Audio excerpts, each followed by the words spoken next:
নমস্কার বন্ধুরা, আজ আমি রাজকীয় স্টাইলে সিমুইয়ের রেসিপি আপনাদের সাথে শেয়ার করতে চলেছি। রেসিপিটি বানানোর পদ্ধতি একদমই সহজ সরল, আপনারা একবার দেখলেই তৈরি করে নিতে পারবেন।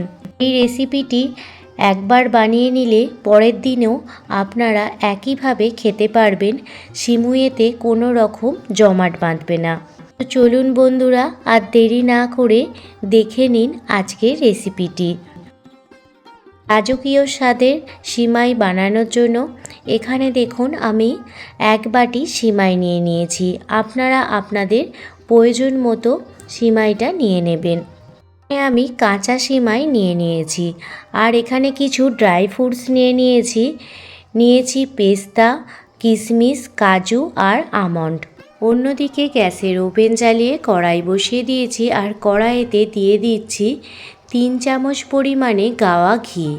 আজকের এই সিমাইয়ের রেসিপিটা পুরোটাই গাওয়া ঘিয়ে তৈরি করব। এখানে আপনারা সাদা তেলেও ব্যবহার করতে পারেন ঘিয়ের সাথে। শুধু ঘি দিয়ে এই সিমাইটি বানালে খুবই সুন্দর খেতে হবে।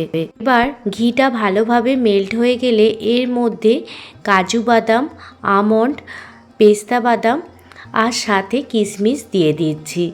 সমস্ত রকম ড্রাই ফ্রুটসগুলো গ্যাসের ফ্লেম লো টু মিডিয়ামে রেখে ভালোভাবে ভেজে নেব।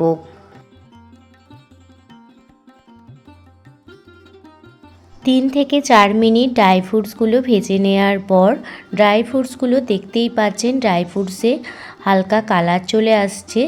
এই পর্যায়ে সমস্ত ড্রাই ফ্রুটসগুলো একটি প্লেটে উঠিয়ে নেব। খুব বেশি ড্রাই ফ্রুটসগুলো ভাজতে যাবে না, তাতে কিন্তু ড্রাই ফ্রুটসগুলো পুড়ে যাওয়ার সম্ভাবনা থাকবে। এবার দেখুন একে একে ড্রাই ফ্রুটসগুলো একটি প্লেটে উঠিয়ে নিচ্ছি। সমস্ত ড্রাই ফ্রুটস প্লেটে উঠিয়ে নিয়েছি। এবার ওই ঘিয়ের মধ্যে দিয়ে দিচ্ছি 2টো তেজপাতা দিয়ে দেওয়ার পর এক বাটি যে সিমুই নিয়েছিলাম সেই সিমুইটা পুরোটা দিয়ে দিলাম। গ্যাসের ফ্লেম লো টু মিডিয়ামে রেখে সিমুইগুলো নাড়াচাড়া করে ভেজে নেব। যতক্ষণ না পর্যন্ত ব্রাউন কালার চলে আসে ততক্ষণ সিমাইগুলো ভেজে নিতে হবে। সামনেই ঈদ উপলক্ষে আপনারা যদি এইভাবে রাজকীয়ভাবে সিমাই বানান, খেতে কিন্তু ভীষণই ভালো লাগবে। বাড়ির সবাই দেখবেন খুবই পছন্দ করবে। খুবই সহজ সরল ঘরোয়া কিছু উপকরণ দিয়েই আজকে সিমাইটি তৈরি করছি। আপনারা একবার দেখলেই এই সিমাইটি বাড়িতে খুব সহজেই বানিয়ে নিতে পারবেন। দেখুন সিমাইগুলো হালকা ব্রাউন কালার করে ভেজে নিয়েছি। সমস্ত সিমাই ভালোভাবে ভেজে নেওয়ার পর এর মধ্যে পরিমাণ মতো দুধ দিয়ে দিচ্ছি। এখানে আমি এক বাটি পরিমাণ সিমাইয়ের জন্য 1.5 লিটার দুধ ব্যবহার করেছি। আপনারা সিমাইটা ভেজে তুলে নিয়ে দুধটা ভালোভাবে ফুটিয়ে নেওয়ার পরও সিমাইগুলো দিতে পারেন। তবে এইভাবেও একবার সিমাই বানিয়ে দেখুন। সিমাইগুলো ভেজে নেওয়ার পর তার মধ্যেই দেখুন আমি দুধটা দিয়ে দিয়েছি। এবার এর মধ্যে দিয়ে দিচ্ছি মিল্ক মেড। এখানে আমি আমুলের মিল্ক মেডটি ব্যবহার করছি। এই মিল্ক মেড দেওয়ার ফলে দুধটা খুব সহজেই ঘন হয়ে যাবে, আর সিমাইয়ের টেস্টিও ভীষণ সুন্দর আসবে। আপনারাও যখন সিমাই রান্না করবেন অবশ্যই এই মিল্ক মেডটি দেওয়ার চেষ্টা করবেন। মেড দেওয়ার পর ভালোভাবে নাড়াচাড়া করে সমস্ত কিছু মিশিয়ে নিচ্ছি। এখন সিমাইগুলো দলাভাগ থাকলেও কিছুটা গরম হওয়ার সাথে সাথেই সিমাইগুলো একে অপরের সাথে ছেড়ে যাবে। আর এবার ভেজে রাখা ড্রাই ফ্রুটসগুলো দিয়ে দিলাম। আর দুধটা খুব ভালোভাবে ফুটিয়ে নিতে হবে। দিয়ে দেওয়ার পর এখানে আমার প্রয়োজন মতো দেখুন খেজুরের গুড় দিয়ে দিচ্ছি। আপনারা চাইলে এর মধ্যে চিনিও দিতে পারেন, তবে গুড় দিলে এর কালারটি খুবই সুন্দর আসে।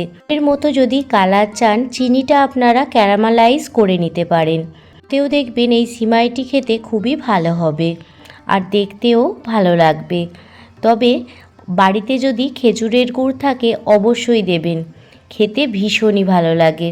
দেখতেই পাচ্ছেন সিমাইটা ভালোভাবে ফুটিয়ে নিচ্ছি, গুড়টা যাতে খুব সহজেই মেল্ট হয়ে যায়। এখন সিমাইয়ের দানাগুলো বড় বড় হয়ে গেছে।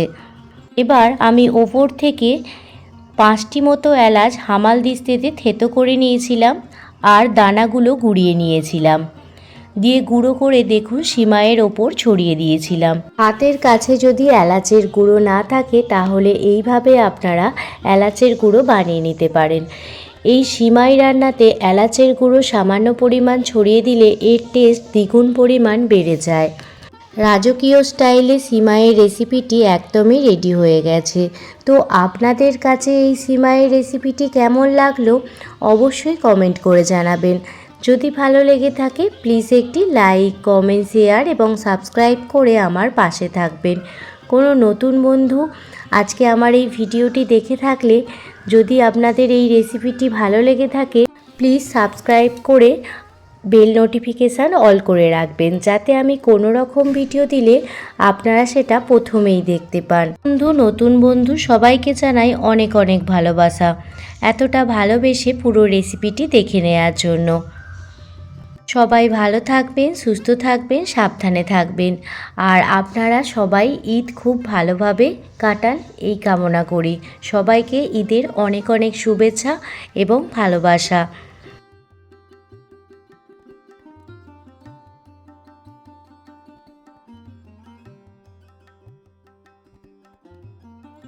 ঘন্টা পর ফিরে এসেছি আর আপনাদের দেখাচ্ছি, দেখুন সিমাইটা কিন্তু একদমই বসে যায়নি। প্রত্যেকটা সিমাই কতটা বড় বড় হয়ে গেছে দেখুন। খেতে কিন্তু ভীষণই ভালো লাগে, খুবই টেস্টি হয় খেতে। এইভাবে একবার সিমাই বানানোর জন্য আপনাদের সবার কাছে রিকোয়েস্ট রইল।